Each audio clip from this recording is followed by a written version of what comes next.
WhatsApp आपके और मेरे जीवन में एक ऐसी चीज जिसके बिना काम ही नहीं चल सकता। मतलब स्मार्टफोन है तो उसके अंदर व्हाट्सएप तो होना ही होना है, वरना आप संवाद नहीं कर पाएंगे। लेकिन इस व्हाट्सएप जो अब एक नेसेसरी ईवल बन गया है, उसको रोका कैसे जाए अगर वो मुनाफाखोरी की सारी हदें पार करने पर आमादा हो जाए। अगर ये व्हाट्सएप जबरदस्ती आपके मैसेजिंग विंडो में आ करके आपको ऐड देने लगे, हर 4 मैसेज के बीच में एक ऐड आने लगे जैसे कि अब आने लगा है, तब आपके सामने बतौर इंसान, बतौर ग्राहक क्या विकल्प है। व्हाट्सएप इतनी बड़ी मजबूरी बन गई है हम लोगों की कि अब हम उससे बाहर आ ही नहीं सकते। हमारा धंधा रुक जाएगा, हमारा संवाद रुक जाएगा, क्योंकि व्हाट्सएप इतना फैला हुआ है। ऐसे में क्या किया जाए? ऐसे में बतौर ग्राहक, बतौर यूजर, बतौर कंज्यूमर हमारे हक क्या हैं? क्या हम बैठ करके व्हाट्सएप के ये एड्स देखते रहें? व्हाट्सएप को क्या अधिकार है कि वो इन कंपनीज को हमारे नंबर से पेयर्ड एक अकाउंट में ऐड डाल दे जो सीधा मेरे नंबर पर आ रहा है? क्या सरकार इसमें कोई एक्शन नहीं लेगी? इस पूरी चीज को जानने का प्रयास करेंगे। नमस्कार, मेरा नाम है संकेत उपाध्याय और आप देख रहे हैं इशारों इशारों में। तो ये हंगामा किस चीज का है? दरअसल अभी पिछले कम से कम 20-25 दिन से एक चीज मैं नोटिस कर रहा हूं अपने खुद के व्हाट्सएप में कि आप व्हाट्सएप में आपको मैसेजेस मिल रहे हैं और मैसेजेस के बीच में एकदम से the proportion of AIDS has increased. इसको लेकर के एक ट्वीट किया ये सोच करके कि कहीं ये मेरे साथ ही तो नहीं हो रहा है, मैंने ही तो कोई नई सेटिंग एक्सेप्ट नहीं कर ली है, क्या ये मेरे साथ है तो फिर इसको रेक्टिफाई किया जाए। जैसे ही वो ट्वीट किया, ट्वीट के नीचे कमेंट्स में तमाम लोगों ने अपना भी ये दर्द बताया कि जी हाँ, बिल्कुल यही चीज़ हमारे साथ भी हो रही है, एकदम सेम चीज़ व्हाट्सएप हमारे साथ भी कर रहा है। हम भी अपने चैट्स के बीच में जो भी हम बात कर रहे होते हैं उसके बीच में जबरन ऐड डाले जा रहे हैं, ठूंसा जा रहा है, जबरदस्ती हम पर ऐड ठेले जा रहे हैं। एक समय पर जिस तरीके से कॉल्स में होता था और एसएमएस में होता था, वो चीज अब आधिकारिक रूप से व्हाट्सएप कर रहा है। तो ये हक व्हाट्सएप को किसने दिया? व्हाट्सएप ये कैसे कर पा रहा है?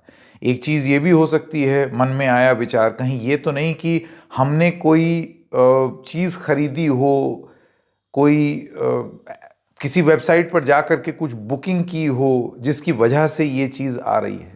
जैसे कि आप कभी भी एयरलाइन की कोई टिकट बुक करते हैं तो अमूमन एयरलाइन वालों की तरफ से एक व्हाट्सएप का मैसेज आता है, तो जाहिर सी बात है हमने ये अप्रूवल दिया होगा, तो मन में ये भी आया कि कहीं वो अप्रूवल की वजह से तो नहीं। लेकिन जब और बारीकी से देखा तो पता चला कि बहुत सारी ऐसी चीज़ों में जहां मैं गया ही नहीं हूं या मैंने कभी वो सुविधाएं ली ही नहीं हैं, वहां से भी ऐड आ रहे हैं।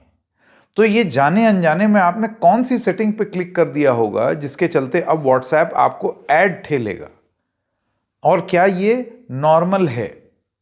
क्या ये बहुत सामान्य सी स्थिति है कि व्हाट्सएप आपको ऐड दिखाएगा? आप जानते हैं कि 2021 में व्हाट्सएप ने अपनी एक पॉलिसी अपडेट की थी और उसको लेकर के बहुत बवाल मचा था। और वो बवाल इसलिए मचा था क्योंकि व्हाट्सएप चाह रहा था कि, और व्हाट्सएप की जो पेरेंट कंपनी है फेसबुक, मेटा, वो ये चाह रही थी कि आप ये इजाज़त दे दें कि आपके फ़ोन के डेटा और आपके पैटर्न के हिसाब से आपका वो डेटा शेयर किया जाए फेसबुक पेरेंट कंपनी के साथ एड्स के लिए, फेसबुक एड्स के लिए। उस समय तक एक ऐसी बात बन रही थी कि आईफोन ने या आईओएस ने एक ऐसी सेटिंग ले आई है जिसकी वजह से फेसबुक एड्स को तकलीफ हो रही है, तो इस वजह से वो व्हाट्सएप के अंदर घुसे। व्हाट्सएप उनकी अपनी कंपनी थी नहीं फेसबुक की, उन्होंने अक्वायर किया। और क्योंकि व्हाट्सएप इतना बड़ा हो गया है कि उसको अब मतलब कोई चाह के भी डिलीट नहीं कर सकता है अपने फ़ोन से, तो ये एक रिच कैचमेंट एरिया मिल गया व्हाट्सएप जैसी कंपनियों को, फेसबुक जैसी कंपनियों को, कि ये पूरा डेटा हम शेयर कर सकते हैं, इधर का ऐड उधर, इधर की जानकारी उधर और उधर का ऐड इधर, फेसबुक एड्स प्रमोट करने के लिए। उस समय बहुत हंगामा मचा, उस समय ये मामला सरकार तक भी गया, उस समय बहुत सारे कंज्यूमर फोरम्स ने ये सवाल उठाए और व्हाट्सएप को मजबूर होकर के ये बोलना पड़ा, जो वो धमकी दे रहे थे कि इस तारीख तक कर लो वरना हो जाएगा। जो ओरिजिनल मैसेज था वो इस तरीके का था, लेकिन फिर बाद में उन्होंने इसको अनिश्चितकालीन तक कर दिया कि आपकी मर्जी है, आप करना चाहते हैं नहीं, हमारा ये कहना है कि आप सेफ हैं, आपका डेटा सेफ है, सिर्फ हम ऐड देने के लिए ये काम कर रहे हैं। तो सवाल ये पूछा गया कि क्यों? ये जो मैसेजिंग सर्विस है ये आपने इसलिए ली थी कि आप यहां से डेटा चुरा करके कहीं और ले करके जाएं, ऐसा आप क्यों कर रहे हैं? तो व्हाट्सएप का ये कहना था कि कोई डेटा हम लोग इधर उधर नहीं कर रहे हैं, हम सिर्फ अपना ऐड का बिजनेस कर रहे हैं। ये पूरा मामला यहाँ पर चला भी, अदालतों में भी चला, एजेंसीज में चला। और एक खबर है जो मैं आपको स्क्रीन पर दिखा रहा हूँ, ये है 23 जनवरी 2025 की, हिंदुस्तान टाइम्स की। NCLAT permits WhatsApp to share metadata with Facebook and Instagram for ads। ये एक महीने पहले की खबर है, जिसमें NCLAT के जो चेयरपर्सन है अशोक भूषण, उन्होंने 5 साल का मॉरिटोरियम ऑन डेटा शेयरिंग उस पर रोक लगा दी कि मतलब ये 5 साल की रोक, यानी कि अब आप शेयर कर सकते हैं। लेकिन उन्होंने ये कहा कि व्हाट्सएप विल हैव टू पे 50% of the penalty with in 2 weeks, कि आपके ऊपर जो जुर्माना लगा है कंपटीशन कमीशन ऑफ इंडिया का नवंबर 2024 में, तो वो आपको जुर्माना देना पड़ेगा। तो आप ये जान लीजिए कि ये पूरा मामला क्या था। दरअसल NCLAT, जिसको कहते हैं national company law appellate tribunal, उन्होंने थर्सडे को यानी कि जनवरी 23, 2025 को उन्होंने कुछ राहत दी व्हाट्सएप को कंपटीशन कमीशन ऑफ इंडिया के नवंबर 2024 के आदेश में, जिसमें CCI ने ये कहा था कि व्हाट्सएप मेटा यानी कि फेसबुक और इंस्टाग्राम के साथ डेटा शेयर नहीं कर सकता, यूजर की डेटा शेयर नहीं कर सकता। NCLAT के भारत भूषण जी का ये मानना, अशोक भूषण जी का ये मानना है कि नहीं, इससे तो व्हाट्सएप का बिजनेस मॉडल अफेक्ट हो जाएगा। इतना दिल पसीजा जा रहा है भूषण जी का कि आप कंपटीशन कमीशन ऑफ इंडिया के आदेश को ही आपने टर्न कर दिया। अब आप नोटिस कीजिए टाइमलाइन, ये आदेश आया और इसके एकदम से ही बाद से आप देख रहे हैं कि आपके चैट विंडो में एकदम से ऐड बढ़े, एकदम से बढ़े। तो क्या ये इसका नतीजा तो नहीं है? अब आप बतौर ग्राहक, आपके पास क्या विकल्प है? क्योंकि अशोक भूषण जी ने तो एक अच्छा खासा फैसला जो था उसको पलट दिया। अब आपके फोन में तो ऐड ठेले जा रहे हैं। आपको ऐड पसंद है तब तो कोई विवाद ही नहीं है, लेकिन अगर आपको ऐड पसंद नहीं है तो फिर आप क्या करें? अच्छा, ये प्राइवेट स्पेस है, इसमें आपका नंबर इन्वॉल्व है। तमाम लोगों ने हमसे जिरह की जब हम ये बात कर रहे थे कि YouTube भी तो ऐड देता है, मीडिया चैनल्स भी तो ऐड जबरदस्ती दिखाते हैं, तो फिर ये क्या जरूरी है? तो यहां पर मेरे मित्रों, एक लॉजिक है जो मैं आपसे देना चाहता हूं। ना तो आप YouTube को अपना पर्सनल मोबाइल नंबर देते हैं, ना ही आप टेलीविजन चैनल को अपना पर्सनल आईडी और पर्सनल फोन नंबर देते हैं। व्हाट्सएप को देते हैं। व्हाट्सएप के पास आपके पर्सनल फोन नंबर जैसी डिटेल है, यानी कि वो आपके फोन नंबर का सीधा सीधा उपयोग अपने बिजनेस के लिए कर रहा है, कनेक्शन के नाम पर।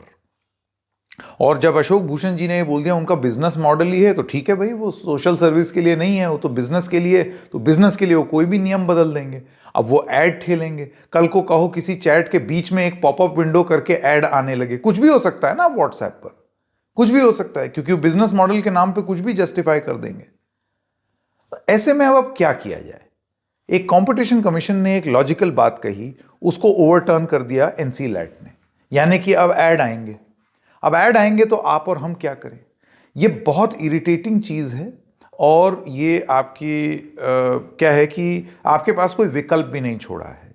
व्हाट्सएप के पास, जैसे यूट्यूब में एक चीज़ होती है यूट्यूब प्रीमियम, व्हाट्सएप में व्हाट्सएप प्रीमियम नाम की चीज़ नहीं है। व्हाट्सएप बिजनेस प्रीमियम है, यानी कि बिजनेस वाला ऐप जो लोग इस्तेमाल करेंगे उनको कुछ एक्स्ट्रा फीचर्स वगैरह देने के लिए उन्होंने एक प्रीमियम मॉडल लॉन्च किया है।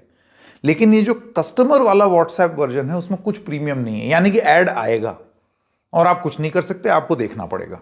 वो आपके चैट की तरह डिलीवर होगा तो आपको देखना पड़ेगा, आप कुछ नहीं कर सकते। You have no option. कोई प्रीमियम सर्विस नहीं है जिसमें मैं ये बोल दूं कि मुझे ऐड नहीं देखने, यानी कि आपको देखना ही पड़ेगा। व्हाट्सएप हमारी मजबूरी हो गई है तो देखना ही पड़ेगा। सोचिए कितनी खतरनाक चीज है। लोग YouTube के बारे में बोलते हैं ना कि मतलब आप YouTube चैनल होकर के भी तो ऐड लेते हैं। YouTube जो भी ऐड दिखाता है वो कंटेंट क्रिएटर्स के साथ उसका एक करार होता है जिसमें वो मोनेटाइजेशन में पैसा कंटेंट क्रिएटर्स को भी देता है। क्या व्हाट्सएप इन एड्स को जो दिखा रहा है उसका पैसा हम लोगों को दे रहा है, ग्राहकों को? क्या हमारे पास व्हाट्सएप से पैसे आ रहे हैं कि इतने ऐड देख लो, इतना पैसा तुम्हारा 50-50% या 60-40%? नहीं, मुनाफा आप कमाएंगे 100%। वो ऐड दिखाने के लिए आप उस बड़ी कंपनी से पैसा लेंगे और यहां पर हमारे ऊपर एहसान करने के लिए, हमको एहसान तले दबाने के लिए कि तुमको हम कम्युनिकेट करा रहे हैं और ये इतना बड़ा प्लेटफॉर्म है, इस वजह से ये ऐड है। ये कितनी अन्याय की बात है। और आपके पास सोचिए, इस लोगों के पास कोई विकल्प ही नहीं है। We don't have an option of WhatsApp premium. YouTube premium में आप जैसे ही वो प्रीमियम सब्सक्रिप्शन लेते हैं ऐड आने बंद हो जाते हैं, यहां नहीं हो सकता। तो ऐसी हरकतें अगर हो रही हैं तो अब आपके पास विकल्प क्या है?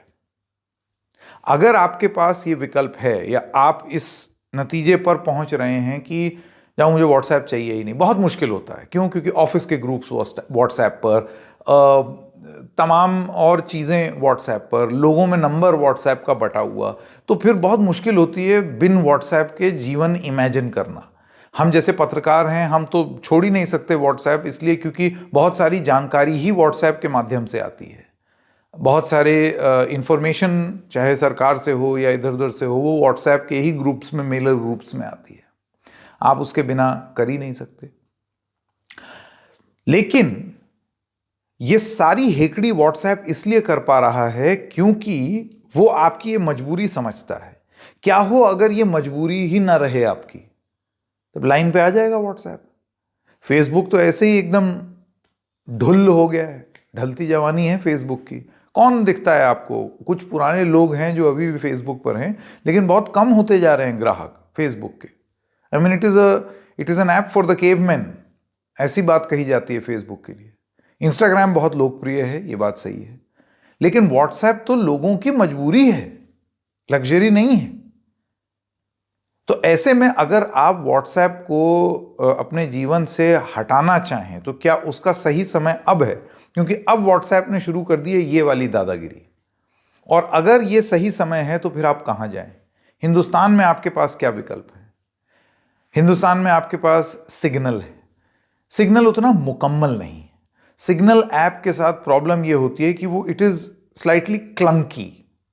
मतलब ये बिल्कुल वैसे ही हो गया कि आप बहुत एक लग्जरी कार तो नहीं, आप टोयोटा चलाने के आदी हैं और एकदम से आपको मतलब मैं एग्जैजरेट कर रहा हूं, लेकिन अगर आपको एकदम से गुजरात का छकरा रिक्शा पकड़ा दिया, चल तो दोनों ही रहे हैं लेकिन दोनों के फंक्शनैलिटीज में काफी फर्क है। एक ऐप है टेलीग्राम।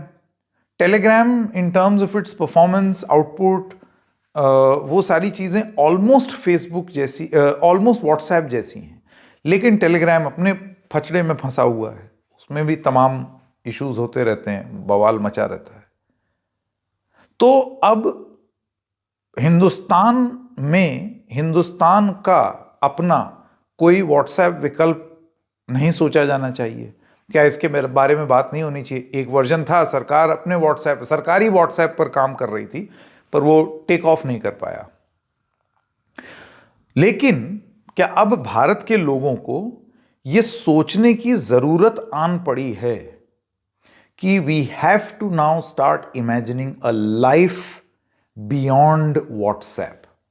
क्योंकि अगर नहीं किया तो आज तो टेक्स्ट ऐड आ रहे हैं, कल वीडियो ऐड आएंगे, परसों यह भी हो सकता है कि आप ऐसे मोबाइल पर यूं करके वीडियो चैट कर रहे हैं या ऑडियो चैट कर रहे हैं और आपकी एक जरूरी बातचीत के बीच में वो ऐड डाल दें, तो प्राइवेट कंपनी है ना, मकसद मुनाफा है। वो आपकी कॉन्वर्जेशंस के बीच में घुस घुस करके ऐड डाल सकते हैं और उनको कोई नहीं रोक सकता। फैसला आपका है, क्या आप ये करेंगे? हम देखेंगे। इशारों इशारों में आज इतना ही, फिर मिलेंगे किसी और मुद्दे के साथ। तब तक के लिए नमस्कार।